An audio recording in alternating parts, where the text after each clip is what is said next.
గురు ఎక్కడికి వెళ్తున్నావు? ఇంకెక్కడికి రా, ఇంటికి. గురు క్లైమేట్ చల్లగా ఉంది, అలా చల్లగా బయటికి తిరుగుతాం పా గురు.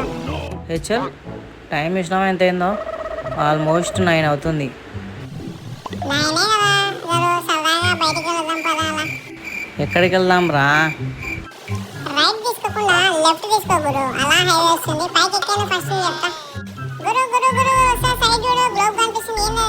అరే అది గుత్తి పెట్రోల్ బంక్ సర్కిల్ రా, గ్లోబ్ కొత్తగా పెట్టినారు కర్నూలులో. సరే కానీ నువ్వు చెప్పినట్టు లెఫ్ట్ తీసుకున్నాను, ఎక్కడికో డెస్టినేషన్ చెప్పు కరెక్ట్గాను. సరే గురు, థ్యాంక్ యూ సో మచ్ నా కోసం లెఫ్ట్ తీసుకున్నందుకు. అలా స్ట్రైట్ వెళ్ళు, హైవే వస్తుంది, ఎక్కేద్దాం పైకి.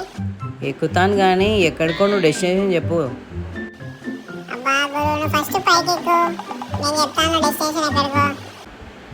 సరే సరేలే, నీ మాట ఎందుకు కాదన్నాను కానీ అదోగో అదిగో అదిగో హైవే వస్తుంది, హైవే వస్తుంది, చూడు చూడు. చూస్తున్నా చూస్తున్నా గురు, చూస్తున్నా, హైవే వస్తుంది. అబ్బా ఎంత బాగుంది గురు, క్లైమేట్ చల్లగా ఉంది. అదేం గురు సైడ్కి కొత్తగా? ఎప్పుడో ఒకసారి వస్తే బయటికి ఇలానే ఉంటుంది, అది హ్యాంగ్ అవుట్ రా. ఓ అచ్చా అచ్చా, టికెట్ టికెట్ గురు. గురు ఒకసారి కాల్ వస్తుంది, ఎవరో చూస్తాను గురు. ఓకే ఓకే, చూడు చూడు ఎవరో, చూసి చెప్పు త్వరగా. కొంపదీసి మీ డాడీ అయితే కాదు కదా? అదేం గురు, నువ్వు చెప్పినట్టే అయింది, డాడీ కాల్ చేస్తున్నాడు. మరి ఇప్పుడు ఏం చేద్దామంటావు రా? గురు